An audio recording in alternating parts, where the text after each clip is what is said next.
नोरमा group, जो सोचता है वो करता है। आपके अपने सपनों का आशियाना। बिहार में एक तरफ जहां ठंड काफ़ी बढ़ गई है, वहीं राजनीतिक तापमान अभी भी काफ़ी हाई है। आपको बता दें कि जैसा कि हम लगातार आपको बता रहे हैं कि बिहार में राजनीतिक उथल-पुथल अभी भी जारी है और ख़ास करके नीतीश कुमार को लेकर के जो राजनीति चल रही है, वो अभी भी रुकने का नाम नहीं ले रही है।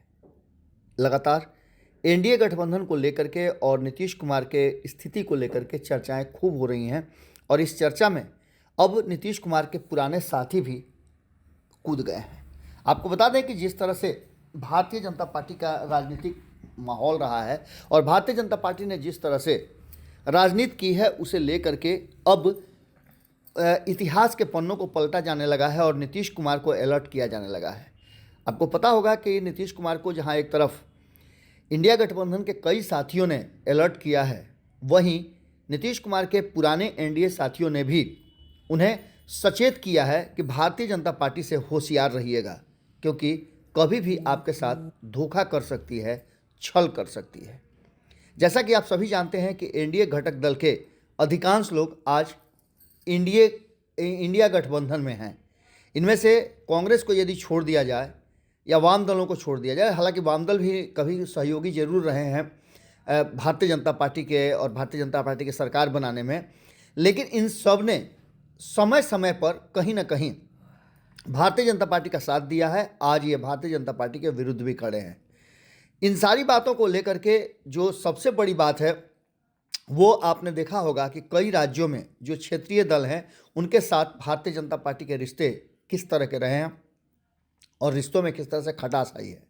ऐसा ही महाराष्ट्र की बात हम लगातार कर रहे हैं और महाराष्ट्र में जिस तरह की बातें हुई थी आज से 2.5 साल पहले, उसको लेकर के शिवसेना उद्धव ठाकरे गुट के संजय राउत ने शनिवार को दावा किया है कि नीतीश कुमार के नेतृत्व वाले जनता दल यूनाइटेड की केंद्र में सत्तारूढ़ राष्ट्रीय जनतांत्रिक गठबंधन एनडीए से अलग होना चाहिए और अगर नहीं होते हैं तो भारतीय जनता पार्टी उनके 10 सांसदों को अपने पाले में लाने की कोशिश में लग गई है। संजय राउत ने आरोप लगाया है कि भारतीय जनता पार्टी अपने सहयोगी दल जेडीयू के पीठ में छुरा घोंप रही है। उन्होंने कहा कि बिहार में भारतीय जनता पार्टी नीतीश कुमार के साथ गठबंधन में है, इसके बावजूद भी 10 सांसदों को तोड़ने का काम शुरू कर दिया है। इससे पहले भी अरुणाचल प्रदेश में विधायकों को साथ रहते हुए तोड़ा था।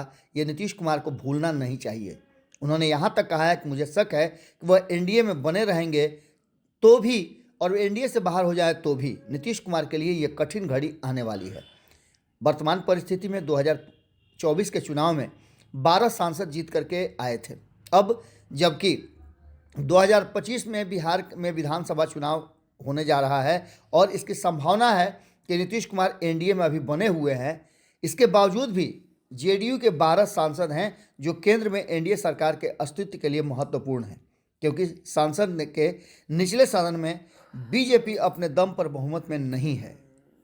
भारतीय जनता पार्टी के बारे में संजय राउत का कहना है कि भारतीय जनता पार्टी अपने सहयोगियों के साथ हमेशा से विश्वासघात करती आई है। एक बार फिर से विश्वासघात के ही नाव पे सवार होकर के वो अपनी सरकार बचाने की कोशिश करेगी, लेकिन नीतीश कुमार को अभी अभी अलर्ट हो जाना है कि भारतीय जनता पार्टी से उन्हें कैसे निपटना है। वो लोग के साथ धोखा करती आई है, जो उनके साथ रहे हैं, उनका समर्थन करते हैं और मदद करते हैं। उन्होंने कहा कि शिवसेना सबसे पुरानी और ट्रस्टेड सहयोगी थी, उसे भी नहीं छोड़ा तो नीतीश कुमार को क्यों छोड़ेगी, और पहले भी नीतीश कुमार के साथ ऐसा छल साथ रह करके कर चुकी है। नीतीश कुमार को अलर्ट करते हुए संजय राउत ने कहा है कि बेईमानी उनके डीएनए में है। हमारे पास खबर है कि जेडीयू के 10 सांसद भारतीय जनता पार्टी तोड़ने जा रही है, इसलिए नीतीश कुमार को परेशानी होनी चाहिए और उनको कोई ना कोई फैसला तुरंत लेना चाहिए। अब ऐसी स्थिति में नीतीश कुमार के पास एक ही रास्ता है और वो रास्ता है एनडीए से बाहर आकर के भारतीय जनता पार्टी से दो हाथ करें। अब देखना दिलचस्प होगा कि संजय राउत की बात में कितना दम है, लेकिन एक बात तो तय है कि लगातार इस बात की चर्चा चल ही रही है कि नीतीश कुमार भारतीय जनता पार्टी के वर्तमान जो स्वरूप है या जो बयान आ रहे हैं उससे परेशान जरूर हैं। खैर, एक तरफ नीतीश कुमार ये भी कह रहे हैं कि नहीं, सब कुछ ठीक ठाक है और वो अब इधर उधर नहीं जाएंगे। देखना होगा कि नीतीश कुमार आखिर करते क्या हैं, क्योंकि नीतीश कुमार अचानक से फैसला लेते हैं और चारों तरफ से जब नीतीश कुमार को इस तरह के चर्चाओं का और इस तरह की बातों का, अपने पुराने सहयोगियों का सहयोग मिले, तो निश्चित रूप से नीतीश कुमार को कोई बड़ा फैसला लेना होगा। क्या करेंगे नीतीश कुमार, ये आने वाला वक्त बताएगा। जुड़े रहिएगा भारत लाइव के साथ। बहुत बहुत धन्यवाद। आपके सपनों को हमने सजाया है, ई होम्स पैनोरमा को हमने बनाया है। ई होम्स मेरा एक सपना था जिस पे मैं पिछले 4 साल से काम कर रहा था। हमने जो बनाया है वो सबने है माना।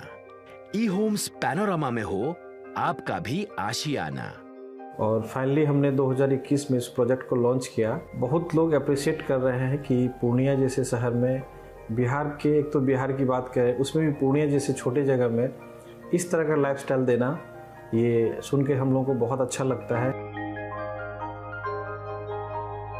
ई होम्स में हमने कुछ और भी किया है, जैसे हम जिस जगह में रह रहे हैं हमारे फैमिली सिक्योर हो, उनको सिक्योरिटी का ध्यान में रखा है।